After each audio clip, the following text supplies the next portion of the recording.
Esta mañana de martes nos acompaña Pino Bettencourt, coach de CEOs y empresarios. Pino, muy buenos días. Hola, buenos días, Eva, ¿qué tal? Muy bien. Y también contamos con Antonio Sanabria, profesor de Economía Internacional de la Universidad de la UCM, de la Universidad Complutense, investigador del ICEI, Instituto Complutense de Estudios Internacionales. Antonio, muy buenos días. Buenos días, ¿qué tal? ¿Cómo estáis? Bien, encantados de recibiros. No sé si, bueno, ya que habéis estado escuchando a nuestro anterior invitado, esta mañana poníamos sobre la mesa, bueno, pues de alguna manera cómo las empresas tienen que presentar proyectos para solicitar fondos europeos de ayuda. Por otra parte, la realidad de la hostelería que hoy sale a la calle en una jornada de platos rotos, que han llamado así, para denunciar su situación. Y en este contexto, pues no sé si empezar a priori eh, preguntándoos, bueno, un poco sobre la situación actual del momento y la situación de la hostelería, esa denuncia que dice sobre la falta de ayudas directas y hasta qué punto es comparable la realidad económica de España para ofrecer este tipo de ayudas frente a lo de Francia, que es lo que veíamos hace un momento. Pino. Vamos a ver, yo no soy experta en este tipo de cosas, pero creo que esto de compararnos con los otros países europeos, yo tenía un amigo que decía que lo de compararte con otros es como ir al casino. Vas muchas veces, vas ganando y luego vas otro día y pierdes, ¿no? Entonces, con esto lo que quería decir es que no siempre ayuda y que hay veces como ahora, que bueno, se está utilizando más como una herramienta de negociación para presionar al gobierno. Lo que pasa es que el Estado público francés no es el Estado público español. Eso para empezar. Y luego para seguir, yo entiendo que cada industria está organizada con sus organismos, sus confederaciones, sus asociaciones que le permiten hacer lobby y presionar a las administraciones públicas para conseguir más ayudas, ¿no? Y entonces es lógico que lo hagan, pero también hay una realidad y es que no hay bastante dinero para mantener todos los tejidos productivos como estaban hasta que esto termine, porque nadie sabe cuánto va a durar esto y cuándo realmente la vacuna va a permitir que podamos volver a salir a los bares y los restaurantes como salíamos antes. Ni siquiera si vamos a volver a hacerlo como antes, porque hay que ver si la gente se va a fiar, si la gente se va a volver a sentir cómoda en cómo nos metíamos antes en un bar pequeñito en invierno con un montón de gente que no conocíamos de nada de cualquier sitio y todos ahí compartiendo aire y otras cosas, ¿no? Entonces, yo creo que el tema está muy complicado y mi mensaje siempre es que, bueno, que uno gestione las ayudas que pueda gestionar, que opte a todas las opciones que le ponen delante, pero que también se prepare para adaptarse y quizás cambiar de esquema. Adaptación es otra de las palabras, ¿no?, que repetimos continuamente aquí. Antonio, no sé qué le parece. Bueno, en líneas generales estoy de acuerdo con lo que ha señalado Pino.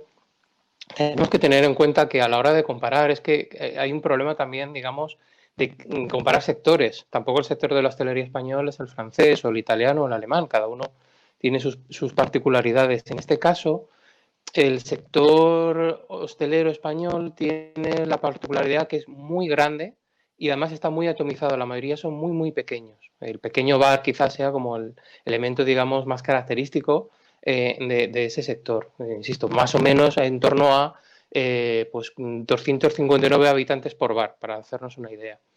Y luego además está el problema de, claro, que hay más sectores que lo están pasando mal, aunque es verdad que la hostelería ha sido uno de los más afectados justamente por estas restricciones a la movilidad y el peligro que puede suponer por el tema de juntar mucha gente, favorecer los contagios y demás.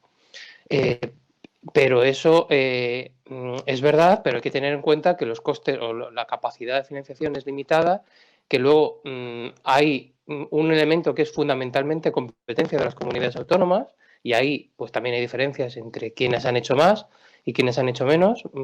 La Comunidad de Madrid, por ejemplo, ha apostado por menos ayudas, otras han apostado por más ayudas directas y en cualquier caso sí que estoy de acuerdo con los representantes, este representante u otros del sector, cuando señalan la cuestión de las ayudas directas. Yo creo que sí, que son, ahora mismo en esta situación, empiezan a ser necesarias esas ayudas directas, pero que tienen que ser ayudas directas que obviamente permitan el acceso a evitar que quiebren, pero también, en la medida de lo posible, que vayan destinadas a aquellas que tienen una capacidad de solvencia. Es decir, no aquellas que ya tenían antes de la pandemia una situación de difícil sostenibilidad económica, para, digamos, que maximizar los recursos públicos hacia aquellas que realmente más lo necesitan y más posibilidades tienen de prosperar. Pero sí que es verdad que necesitan esas ayudas directas. Creo que el Gobierno ha anunciado que está trabajando con el Banco de España por aquello del manejo de los datos y demás, y con las entidades financieras para trabajar al respecto. Yo espero que sea, si es así, que sea en la mayor brevedad posible. Pero insisto, tengamos en cuenta que ningún programa de ayudas va a poder compensar la caída de la demanda y de los ingresos que supone en la situación actual. Por lo tanto, termino retomando las palabras de Pino en el sentido de también que ya es una cuestión individual de cada negocio que se plantee la adaptación a una situación que es diferente y que va a seguir durante al menos un tiempo relativamente largo. Entonces, hay que valorar cada caso, cada situación, la viabilidad o la capacidad de readaptarse a este nuevo escenario, que ojalá fuera otro, pero es que es el que tenemos. Esa idea repetida, y bueno, aquí ya algún invitado ayer apuntaba también que bueno, que también luego llegará el mundo post vacunas, que es lo que decíamos, ¿no? Veremos a ver con qué rapidez volvemos a la antigua normalidad o en qué cambia nuestros hábitos. Cambiando de asunto, también hablando de algo que sí nos afecta un poco a todo, lo que son esas pensiones a futuro y no tan futuro, dependiendo de quién se hable, tenemos, bueno, cómo se está trabajando en tumbar la reforma de las pensiones del PP, que tiene un coste, según se ha valorado, en 40.000 millones. CEDEA eleva el coste de la media hasta 60.000 millones de euros en las próximas 3 décadas. Yo quería preguntarles sobre qué les parece esta reforma de las pensiones o hacia dónde debe encaminarse. Pino, por que os vayáis al... Yo voy a dejar empezar, Antonio, con esto, porque ahí sí que me pillas completamente fuera de mi elemento. A ver qué nos cuenta Antonio y yo juego con lo que él cuente. Así me gusta, porque así aquí el que no puede situar mejor, pues Antonio, tu turno, adelante. Bueno, efectivamente, las pensiones lo que plantean es una cuestión de un aumento del gasto futuro en la medida en que aumente la tasa de envejecimiento, sobre todo el sector llamado baby boom, ¿no? Que en los próximos años pues, comenzarán a jubilarse y pasarán a engrosar pues, las filas, digamos, de las y los pensionistas. En ese sentido, aumenta, por tanto, el gasto y tenemos una situación en cuanto a los ingresos, que es la otra parte que hay que tener en cuenta. Y en cuanto a los ingresos, pues tenemos el mercado laboral que tenemos, con unos salarios pues que aunque han mejorado en estos últimos años, pues son relativamente bajos o dominan los salarios bajos. Yo creo que en cuanto a las pensiones, cabe hacer varias medidas. Una, independientemente de si se apuesta por otros modelos o demás, como que cosas que yo considero imprescindibles.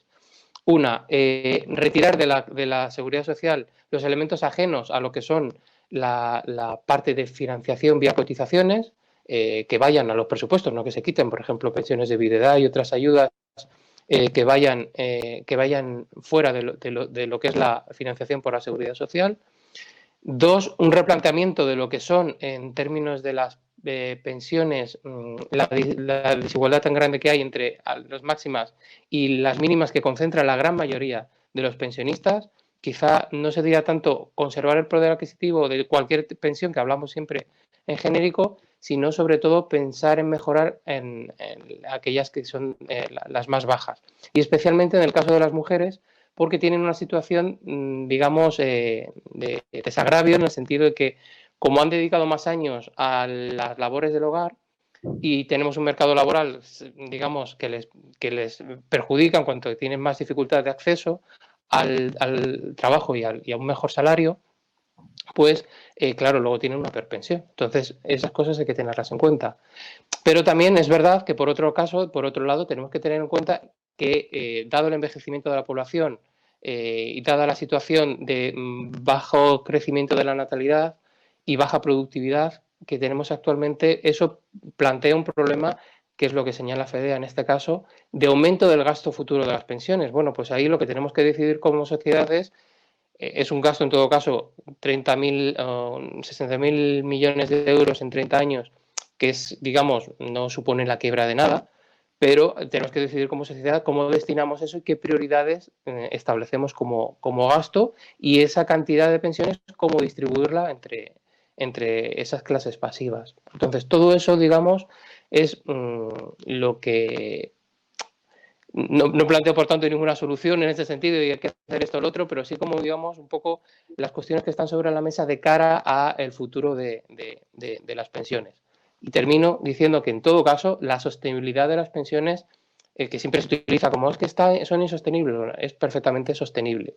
¿De acuerdo? La cuestión es que aumenta el gasto futuro y hay que pensar en ingresos que permitan sostener ese aumento del gasto y cómo distribuirlo también. Pino, no sé qué Fíjate, te yo parece. escuchando a Antonio, a mí siempre estas discusiones sobre las pensiones me suenan siempre a encaje de bolillos. O sea, me suena a que hay que encajar una serie de parámetros muy complicados de encajar en una realidad en la que hay mucha gente mayor, vive muchos años, y es muy difícil financiar todo esto, ¿no? Entonces yo, al margen de las recomendaciones de Antonio, que se las compro completamente porque sabe mucho de esto, yo creo que vamos a ver un replanteamiento total de qué es la tercera edad, de cómo vamos a vivir en la tercera edad. Yo personalmente ya no me planteo jubilarme. Claro, yo soy coach, tengo una forma de vivir un poco particular, yo no soy asalariada, pero yo soy autónoma desde el 2004. Es que yo nunca he contado con mis pensiones. No tengo ninguna expectativa de que en algún momento yo pueda dejar de trabajar y me vaya a mantener a alguien, ¿no? Y tengo en la cabeza esa imagen hace años que vi de una señora japonesa que con 80 años estaba dirigiendo el tráfico porque seguía trabajando. Entonces, tenemos que tener en cuenta que hay otros países del mundo donde este modelo ni se plantea. Yo no digo que haya que romperlo, pero sí pienso que estamos en un momento en el que mucha gente mayor vive sola. Mantenerse solo con una pensión es muy difícil de hacer. Y quizás, aparte de las modificaciones que hay que hacer en todo el sistema, hay que replantear también los modelos de vida, cómo están viviendo las familias y el coste de las residencias privadas ahora para muchas familias es inasumible, ¿no? Entonces, yo creo que lo que vamos a ver de manera natural, porque estas cosas se dan de manera gradual en el tiempo, es que vamos a ver que aparecen nuevos modelos de negocio que sean un híbrido entre lo que es la residencia de ahora de ancianos y lo que es la residencia de estudiantes, que tengan un poco de atención médica, pero que puedan llevar una vida mucho más autónoma, mucho más conectada, y que vamos a ver que de nuevo las familias encajan a sus mayores en su vida, en sus pisos, que les ayuden a cuidar a los niños, porque ahora muchas familias necesitan de los abuelos para cuidar a los niños, y que eso lo que hace es aliviar el coste para todo el sistema de mantener a toda nuestra población de la tercera edad durante más tiempo. Y luego otra cosa que es muy importante es todo esto que se habla de la economía silver. Es decir, la tercera edad del futuro no es la tercera edad de ahora ni la de hace 10 años. Entonces, los nuevos mayores va a ser gente con mejor calidad de vida, más joven, más dinámica, que sigue trabajando también más tiempo, por lo menos en el caso de los que somos empresarios y autónomos, no nos queda otra, ¿no? Entonces, bueno, vamos a ver por dónde evoluciona. Estaremos pendientes, pero es verdad que tenemos una cultura, ¿no?, con la que nos hemos desarrollado esa visión, ¿no?, de trabajar hasta el final. Parece que sería difícil de encajarnos. Antes de se va el tiempo, pero tengo que meter un tema más, porque es lo que venimos hablando ya hace, bueno, toda esta semana, esa petición sobre la condonación de deuda vinculada al COVID. Bruselas ya ha dicho que los tratados de la Unión Europea, eso es algo inconcebible, y desde el Gobierno ya Nadia Calviño ha dicho que desde luego no es un debate ni que sea prioritario ni que sea prudente. No sé qué os parece que en medio de este momento en el que estamos aspirando a que, bueno, empezar a recibir algunos fondos, comencemos, bueno, y en medio de esas advertencias continuadas a que necesitamos pedir ayuda, pero que habrá que pagarla algún día, ¿en qué papel se nos deja, qué credibilidad arroja España con este tipo de petición, aunque no ha sido el Gobierno quien lo ha formulado? No sé si ahora quieres empezar, Antonio, o Pino, ya, que quiera. Pues le dejo a ella que elija. A ver, Como pues prefieras. mira, yo creo que es muy interesante. Creo que es muy interesante porque es lo que faltaba, ¿no? O sea, ya es la que faltaba. Es que hemos estado 6 meses o un año pidiendo ayudas y ahora que nos las han dado vamos a empezar a decir que es que no las vamos a pagar. Eh, yo creo que esto va a ser un elemento que va a jugar muchísimo en los medios, que va a jugar muchísimo en los partidos de extrema izquierda, porque es un argumento que les va bien y que les permite asociarse con el buenismo de condonar la deuda que no se puede pagar y presionar a los gobiernos, ¿no? Y ahí hemos visto en nuestro país Podemos a veces juega ese doble juego de que con un lado forma parte del gobierno y con otro lado lleva medidas a aprobar que van en contra del gobierno, ¿no?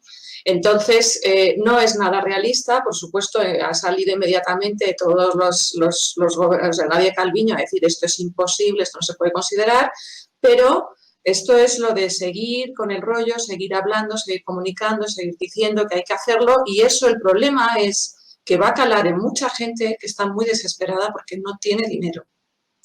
Y ese discurso lo que va a generar es más volatilidad, más inestabilidad y peor ambiente en la calle. O sea, que tengamos cuidado bueno, ¿qué vamos a decir? No vamos a tener cuidado. Es un poco como lo que está pasando en Estados Unidos, ¿no? Que es suficiente con 4 agitadores en un entorno de crisis económica para que se monten cosas feas. Entonces, bueno, vamos a ver, no sé qué te parece a ti, Antonio. Antonio, venga. Bueno, en primer lugar, que es una propuesta a debate. Entonces, cualquier propuesta, cualquier debate a mí siempre me parece bueno.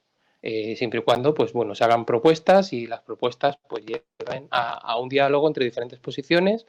Y en este caso es un debate que no es gubernamental y no es español. Es decir, ha habido firmantes desde España, algunos significativos, pero no es solamente, está Piketty, está Steve King, que es un economista australiano afincado en Reino Unido, están otros economistas y belgas, franceses, es decir, no es una cuestión meramente española, que lo vemos como desde aquí y el artículo de propuesta ha sido publicado en Le Monde, ha sido publicado por medios en Alemania, en Bélgica, en Suiza incluso, es decir, no es una cosa solamente de aquí. A mí la propuesta, digamos, no voy a entrar en el detalle técnico de cancelar o no cancelar o alternativas. Lo que está planteando es una cuestión que no es muy distinta a lo que planteaba, por ejemplo, la propuesta de Calviño en mayo, cuando lo que dio origen a lo que luego fue el Fondo de Reconstrucción actual, que con las ayudas que empezaremos a recibir este año. Por lo tanto, bueno, pues, ¿qué es lo que plantea? Lo que plantea de fondo es un problema que es verdad. Uno, la política monetaria no funciona. Es decir, no funciona, no dan para más. Funcionar funciona, pero no da para más. Se necesita política fiscal. Dos, el problema que tiene la política fiscal es que por cuestión, digamos, vinculada a lo que fue la anterior crisis, más el añadido de los costes que está suponiendo y que va a suponer la crisis actual derivada del COVID, los estados se enfrentan a un endeudamiento sobre el PIB muy alto, lo cual reduce su capacidad de margen de maniobra, por más que los costes de financiación, gracias al BCE, son bajos. Entonces, en esa situación hace falta algún tipo de medida. ¿Qué es lo que plantean en el fondo? Lo que se plantea en el fondo es, hagamos posible vincular mayor capacidad de inversión sin que eso suponga una mayor cantidad de endeudamiento público. Me parece razonable y plantear que el Banco Central Europeo tenga que replantearse a sí mismo como institución algunas cuestiones al menos y considerar que en situaciones especiales conviene aplicar medidas especiales, pues me parece interesante. Si se hace lo de la cancelación o no, yo creo que la cancelación es quizá el tema un poco más débil de la propuesta, porque estrictamente no sería jurídicamente válido, pero se pueden cambiar se puede cambiar los tratados, pero exigiría unanimidad, que es muy difícil, en la Unión Europea. Y dos, lo que se podría hacer es, digamos, pues coordinar una emisión de bonos, lo que se llama consols, bonos perpetuos, en este caso, sin interés, y en el mercado secundario el Banco Central Europeo comprarlos y con esa financiación utilizarla exigiendo a los estados que la dediquen a una serie de proyectos de inversión, por ejemplo, vinculada a la transformación digital, a la transición ecológica, etcétera. y que permitan a Europa ganar competitividad frente a lo que es, por ejemplo, Asia o Estados Unidos, donde no hay que olvidar, vamos a la cola. Y Estados Unidos y China están utilizando recursos públicos y privados en mayor medida. El paquete de estímulo fiscal de Biden es el doble que el que plantea la Unión Europea, en mayor medida de lo que tenemos aquí. Entonces, hay que plantearse esa cuestión. Y el Fondo de Reconstrucción es un paso muy, muy, muy positivo que ha permitido, entre otras cosas, mutualizar deuda, que es una cosa que hace no tanto era inviable, ¿no?, políticamente, pero que tenemos que tener en cuenta que se queda lejos de los 2 billones de euros que se había calculado que sería el necesario para esa reconstrucción europea. Por tanto, me parece un debate, insisto, necesario y también pues que se ofrezcan una serie de contramedidas o contraargumentos a lo que estos economistas plantean, pero sin olvidar el problema de fondo. Pero fíjate, si el debate se plantease como lo está planteando Antonio, sería maravilloso. El problema es que no se va a quedar ahí. Lo vamos a convertir en un circo. Claro, no. Al limitarlo solo a condonar deuda no es lo mismo que estas emisiones ni esas posibilidades que presentaba Antonio. Se nos acaba el tiempo, sabía yo que iba a dar para mucho. Pino Bettencourt, coach de CEOs y empresarios, Antonio Sanabria, profesor de Economía Internacional de la Universidad Complutense de Madrid, investigador del ICEI. Muchísimas gracias por acompañarnos esta mañana y por ofrecernos vuestra visión y valoración de todos nuestros temas. Feliz martes.